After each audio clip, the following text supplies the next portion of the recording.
नमस्कार दोस्तों, मैं हूं पत्रिका सेजल और आज हम आए हैं उत्तर प्रदेश के नोएडा में स्थित राष्ट्रीय दलित प्रेरणा स्थल, जिसका निर्माण 2011 में हुआ था। इसे हम ग्रीन गार्डन या अंबेडकर गार्डन भी कहते हैं।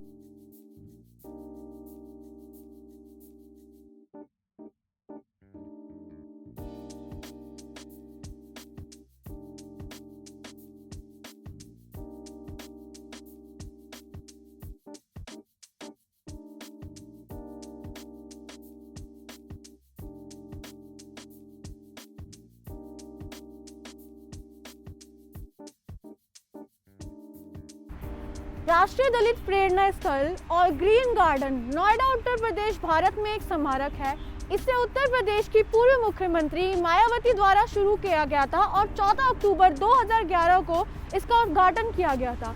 यहाँ प्रवेश के लिए टिकट 15 रुपये है, जिसमें हर सप्ताह 4000 अंगुतिक आ जाते हैं। तो आइए अब बात करते हैं इस पार्क के इतिहास के बारे में। इस पार्क को 6.8 बिलियन की लागत से बनाया गया था और मायावती सरकार को टिकटों की बिक्री से लागत वसूली करने की उम्मीद थी। 2009 में भारत के सर्वोच्च न्यायालय ने मायावती सरकार को निर्माण कार्य रोकने का आदेश दिया था, इस चिंता के बीच कि यह परियोजना पर्यावरण के अनुकूल नहीं हो, क्योंकि यह ओखला अभयारण्य के पास स्थित है। दिसंबर 2010 में अदालत ने अपनी पिछली चिंताओं को वापस ले लिया और परियोजना को आगे बढ़ाने की अनुमति दे दी। इसमें हाथियों की 24-18 फुट ऊंची बलुआ पत्थर की मूर्तियां भी है, जो पारंपरिक भारतीय स्वागत का प्रतीक है। स्मारक समाज सुधारक को समर्पित है और इसका निर्माण सामाजिक परिवर्तन के संघर्ष के प्रति इन दिग्गजों के संघर्ष के सम्मान में किया गया था। विवादों से बने इस स्मारक का अपना एक इतिहास है। इस स्मारक के निर्माण के बाद विपक्ष पार्टियों ने मायावती सरकार से कई तरह के सवाल जवाब करे। तो आइए जानते हैं इस स्मारक में खड़े हुए कुछ विवादों के बारे में। बहुजन समाजवादी पार्टी के सुप्रीमो मायावती के खिलाफ तल्ख टिप्पणी करते हुए कहा है कि उनके शासनकाल में पार्कों और मूर्तियों में जो पैसे खर्च किए गए हैं उसे सरकारी खजाने में लौटाना चाहिए। हालांकि चीफ जस्टिस रंजन गोगोई वाली बेंच ने स्पष्ट किया है कि इस पर कोई आदेश नहीं दिया और कहा है कि सिर्फ उनका एक विचार है। कोर्ट का कहना है, हमारा मानना है कि मायावती ने यूपी का मुख्यमंत्री रहते हुए लखनऊ और नोएडा के पार्कों में अपनी और पार्टी के सिंबल हाथी के जो विशालकाय मूर्तियां बनवाई थी, उन पर खर्च हुए सरकारी पैसों को सरकारी खजाने में लौटाना चाहिए। याचिकाकर्ता वकील रविकांत और सुकुमार के मुताबिक मायावती ने इस प्रोजेक्ट के लिए 2008 से 2009 और 2009 से 2010 के यूपी बजट से प्रोजेक्ट के लिए करीब 2000 करोड़ रुपए निकाले थे। इसमें जमीन की लागत भी शामिल थी। सुकुमार के मुताबिक मायावती की मूर्तियों पर 3.50 करोड़, काशीराम की मूर्तियों पर 3.40 करोड़ और 7 हाथियों पर 50 करोड़ रुपए का खर्चा हुआ है। गौरतलब है कि हाथी बीएसपी का चुनाव चिन्ह भी है। चुनाव के दौरान आयोग हाथियों पॉलिथीन से ढका भी चुके हैं। बीएसपी सुप्रीमो मायावती के शासनकाल में बनाए गए 5 स्मारकों और हाथियों की सुरक्षा व रखरखाव पर हर साल 180 करोड़ रुपए खर्च हो जाते हैं। स्मारकों के रखरखाव और सुरक्षा के लिए 5780 कर्मचारियों की तैनाती की गई है। याचिकाकर्ता ने यह भी आरोप लगाया है कि यूपी संस्कृति विभाग का 90% बजट माया, काशीराम और हाथियों की मूर्तियों की स्थापना में खर्च हो जाता है। कभी सूंड ऊपर करनी पड़ती है तो कभी ढके गए हाथियों पर। स्मारकों में लगी हाथियों की मूर्ति बीएसपी के मुसीबत बनती है। चुनाव आयोग से लेकर कोर्ट तक ने कई बार इस पर निर्देश दिए हैं।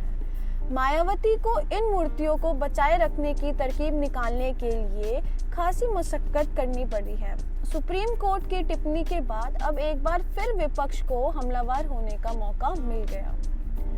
जब हाथियों को बताया भारतीय संस्कृति का प्रतीक, मायावती सरकार ने 2007 से 2012 के बीच जब स्मारकों का निर्माण हो रहा था, तब भी कोर्ट में कई बार याचिकाएं दर्ज की गई।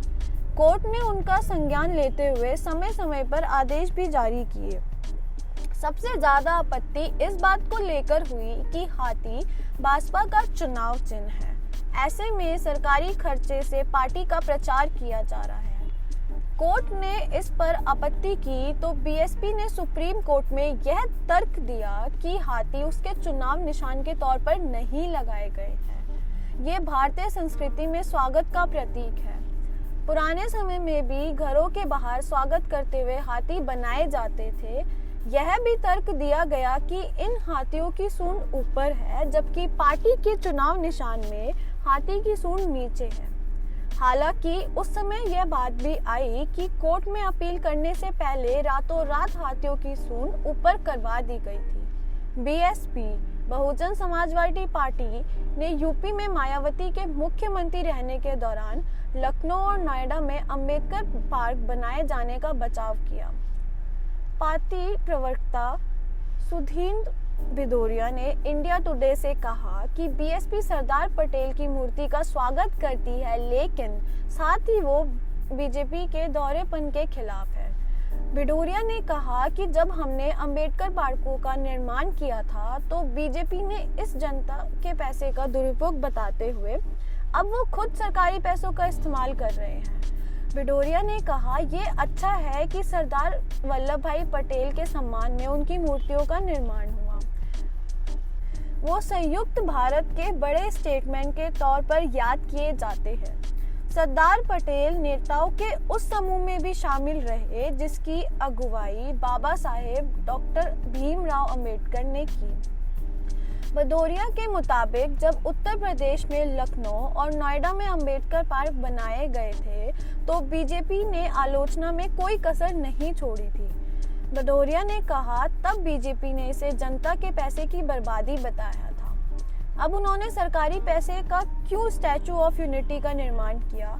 इसके लिए क्यों नहीं अपनी पार्टी के फंड का इस्तेमाल किया?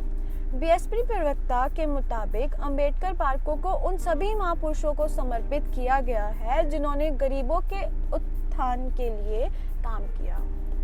देश के दलितों के कल्याण के लिए समर्पित महान शख्सियत जैसे कि डॉक्टर भीमराव अंबेडकर, महात्मा ज्योतिबा फुले और काशीराम का सम्मान किया गया है। भदौरिया से जब पूछा गया कि महापुरुषों के साथ मायावती की मूर्ति स्थापित करने का क्या रीजन था तो उन्होंने कहा कि वो सही कदम था। भदौरिया ने कहा, ये बीएसपी के संस्थापक काशीराम की इच्छा थी कि जब उनकी मूर्ति बने तो मायावती की मूर्ति भी साथ बने। ऐसा उन्होंने दलितों के उद्धार के लिए मायावती के समर्पण को देखते हुए कहा था।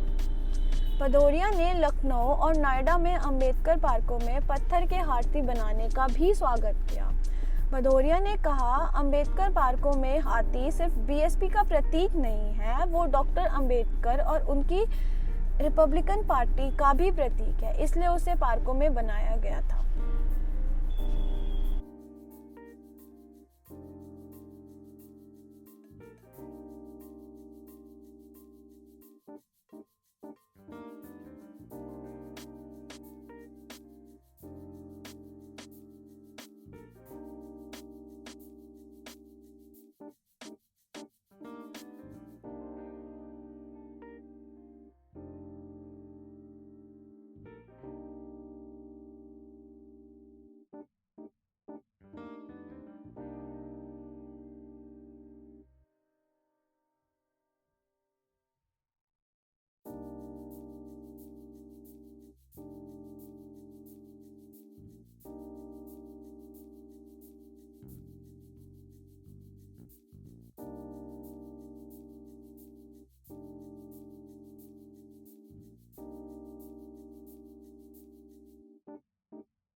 क्योंकि स्मारक में उनकी अपनी मूर्तियां भी है, इसलिए राजनीतिक विरोध ने मुख्यमंत्री पर महापाप होने का आरोप लगाया और भारतीय राष्ट्रीय कांग्रेस द्वारा उनकी आलोचना की गई। जिनके सदस्य उन पर कार्यदाताओं के पैसे बर्बाद करने का आरोप लगवा रहे थे। मायावती की भाजपा ने आरोप को खारिज करते हुए कहा कि उनकी प्रतिमाएं इसलिए लगाई गई है क्योंकि श्री राम की इच्छा थी कि उनकी प्रतिमाओं का निर्माण भाजपा के वर्तमान अध्यक्ष के बगल में किया जाए। मायावती ने कांग्रेस पर दलित विरोधी होने का भी आरोप लगाया। स्मारक में एक छोटा संग्रहालय शामिल है जिसे राष्ट्रीय दलित स्मारक के रूप में जाना जाता है और यमुना नदी के किनारे 82.5 एकड़ के क्षेत्र में बनाया गया एक हरा भरा विस्तार है। राष्ट्रीय दलित स्मारक 33 एकड़ भूमि में फैला हुआ है और इसमें गौतम बुद्ध, संत श्री राम, संत कबीर, जननायक, बिरसा मुंडा सहित मानवता, समानता और सामाजिक न्याय के लिए अपने जीवन समर्पित करने वाले लोगों के लिए समर्पित मूर्तियां शामिल हैं। तो दोस्तों, आज हमने कवर किया यूपी में मौजूद ये मायावती पार्क का, जो बहुत सुंदर है देखने में। आप एक बार यहाँ ज़रूर आइए और देखिए। अगर आपको ये वीडियो पसंद आई हो तो इसको लाइक करें, कमेंट करें, शेयर करें और हमारे चैनल द पेपरिस्ट को सब्सक्राइब करना ना भूलें। धन्यवाद।